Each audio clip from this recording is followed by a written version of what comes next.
And we are good. Hello, I'm Scott Suskovic. I'm senior pastor at Christ Lutheran Church here in Charlotte, North Carolina. And I've been going to WFX for several years, and I've always felt a little bit of a disconnect.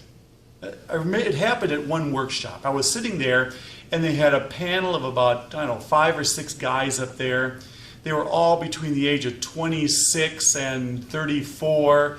They were all expensive design jeans. They had untucked shirts. They either had a goatee or a soul patch.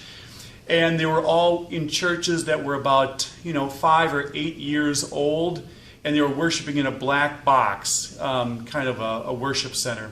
And no lie, each one said, you can't take what we're doing and put it into your context. You've got to figure out what works for you. And I looked at that panel and I thought to myself, boy, from my perspective, you all look like clones. I mean, what hope is there for me?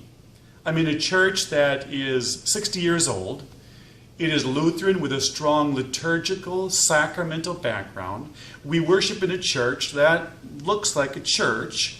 I can't grow a goatee. I look stupid with my shirt untucked.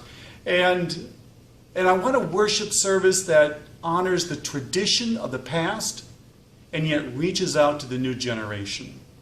And at Christ Lutheran Church, I think we found that balance to maintain that liturgical, sacramental tradition of our denomination. And yet with high tech and a way of reaching out new generations, we've been able to capture the gospel in such a way that maintains the dignity. So I hope you come to my workshop. It is help. I'm over 40, actually 50.